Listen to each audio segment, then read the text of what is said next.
kubva pakutanga mukwasha chakakonzeresa kuti ndizofunga kana pfungwa dzekuti beta ndirekodhi.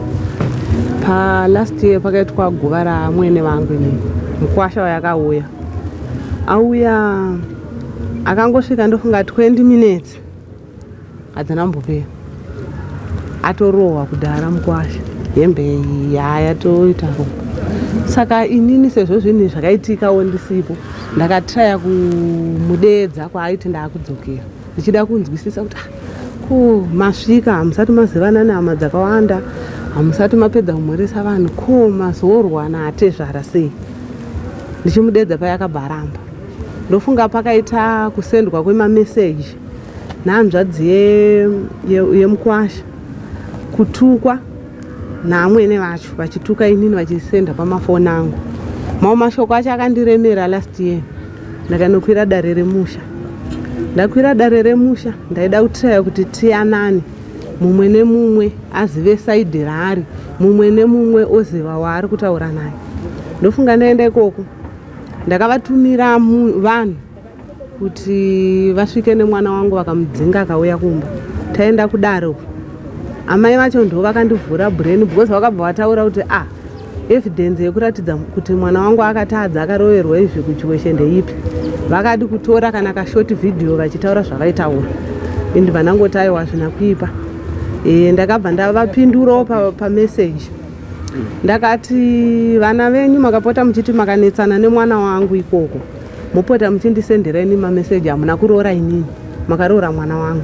Saka zvokuti makanetsana kweini ndinotoziviswa kuti kumba kwenyu kwaita crash nenyaya yekutukwa nevana vamakabereka. Inini handidi izvozvo. Saka ndakabva ndagara ndangova munhu wewo kungozvidza kuti vanhu ava ndikangoona koo yavo ndikangoona chandinofanira chakanaka chakaipa ndofanira kurekodha nekuti kudhererana kwacho kanyanya. Saka paakafona 11 o'clock dzeusiku mukwasha akandimhoresa. Ini ndakatanga kuvhunduka time dzaakafona akabva anditi amai munani. Pfungwa dzangu dzekurekodha dzakabva dzauya kuti wakaona mukwasha achikufonera nguva inoi achiti munani kuratidza kuti ane mashoko ndibva ndatanga kurekodha. Ndofunga mukwasha akafona achitaura, mama inini pane kwandakafamba, kwandakafamba inini akatanga atonyatsobvunza kuti munani tsano tinashe vari kupi kutaura kagotwe kangu. Ndakati agarare muno kanorara mukicheni. Zvakanzi mama inini pane kwandakafambawo, asi mafambiro andakaita ndine zvandakabata mukufamba kwangu. Ndikati makabatei? Zvaka ndakafamba kuti baba vari kunzi vakaromba. Saka kureva murume wangu inini. Baba vari kunzi vakaromba, asi kuromba kwavakaita vakanzi handikwanise kukupai rora. Ndikangokupai rora nekuromba kwakaita baba ndisina kuita mhiko yakataurwa, mudzimai wangu akanzi anoita se anoparara. Saka zvakatondikatyamadzawo ipapo. Ndakati vakaromba. Zvakanzi zvakanzi inini kwandakafamba mudzimai wangu haazvizive, vana baba havazvizive kuti ari ana baba vake. Ndakati ndakabvunza ndikati kwamakafamba ndekupi nekupi. Akabva ataura. Zvakanzi muprofita wekutanga ndewekuchitungwiza, wechi2 ndewekubhindura, wechi3 ndewekuguruve, wechi4 ndewekumanyani, wechi5 ndewomuvhuru. Ndibva ndati zvakanzi ndakati zvakanzi saka ndizvo zvinoitika mukuita se mukufamba. Vanhu vanongobatana, baba vakudhara vanongoita se vanongoromba, zvinoitika nemushonga. Ndofunga ipapo ndakabva ndati inini pane hope dzandakatota ndichinyatsonyepa zvangu ndichida kuti anyatsobuda musaga because ndakanyatsoona kuti pane zvaari kuda kutaura.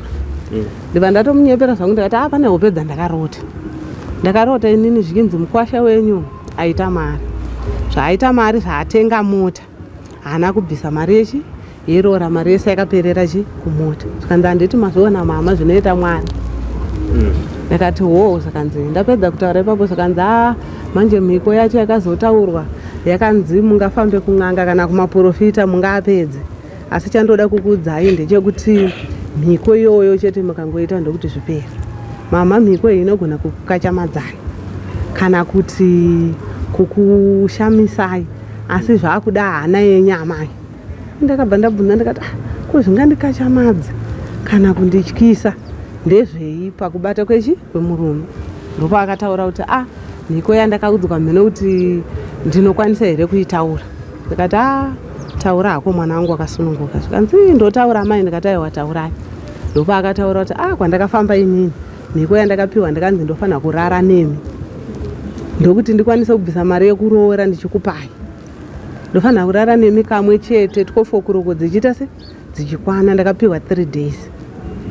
Ndopa ndakanyatsoona ndega ndichitaura naye kuti pa 3 days vanodaro ndeve mushonga in'anga ka. Aiwa inge zvingakutyisa mai. Saka paakadaro ndakatokanuka ndikati kuratidza kuti ndichinyatsotasa neage yake kuti ari kugara nesecond born yangu inini. Andiudze zvokuti ada kurara neni. Andiona akutotaura kuti muchiri mese nababa.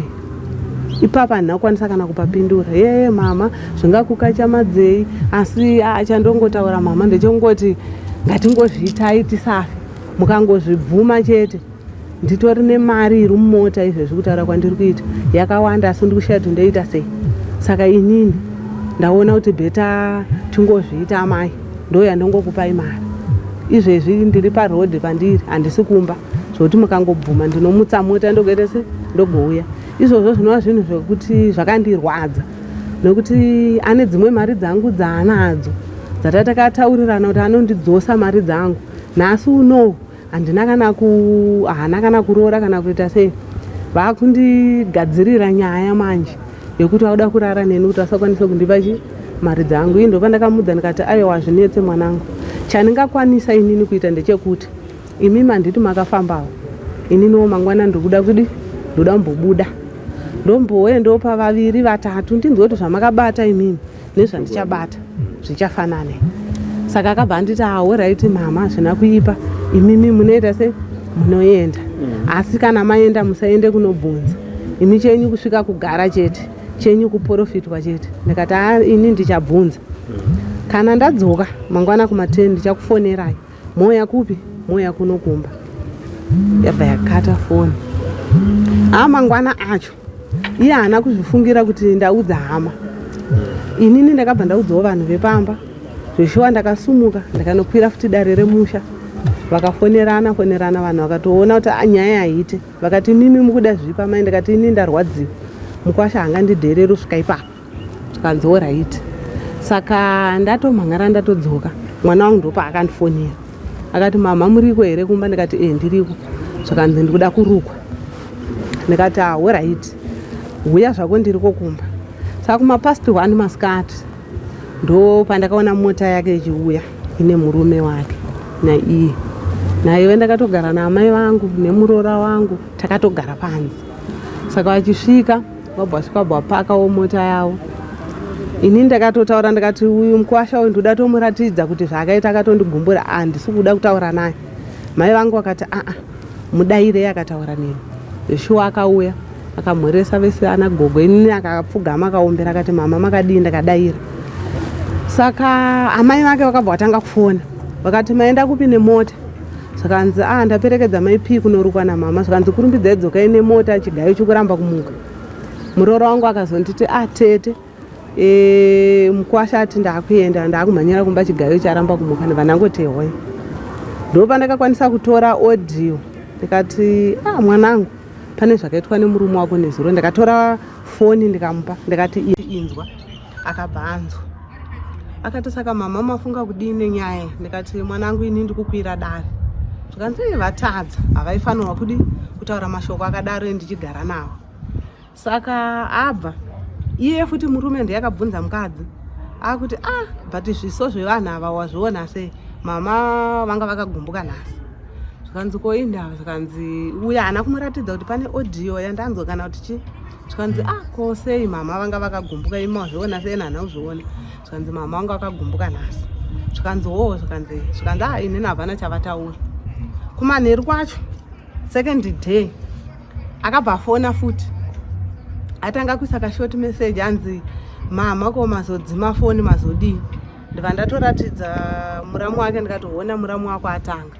abva apinzira foni zvikanzi mama mudairei ndibva ndaisa futi parekodhi zvikanzi maswera sei mama ndikati maswerawo zvikanzi pane kwamazoenda here ndakati pane kwandaenda asi madi kungomira mangwana ndibude futi ndinzwe futi vamwe kuti vandanzwa nhasi nevamangwana zvichafanana here zvikanzi manje mama hatisi taakunonoka here ndikati ko chaakunonodza futi chii zvikanzi tinenge taakunonoka because ndakapiwa 3 days chete ndikati 3 days zvikanzi ndikati aiwa ndinokufonerai ndopakataurwa nyaya yemarini inini kumuprofita kwandakaenda ndakatengerwa maringi 2 nemuprofita akayeresa maringi akandipa akati imwe ringi ndeyemukadzi wako imwe ndeyangu saka pamaringi apa mama ini rangu ndakapfeka maipira ava havana kupfeka ringi iri riri mukabhegi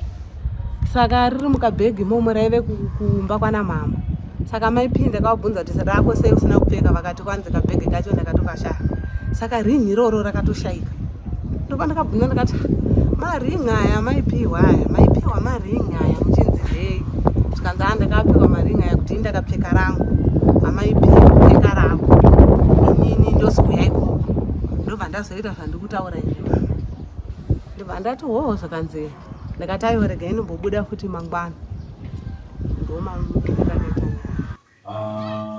ndikunzwa mukutsanangura kuita mukuwacho achiti anhu akadhakwa mukutsanangura achiti hasi kuziva zvaaitsanangura asi mukunzwa pakutaura kwavaitaura vachiita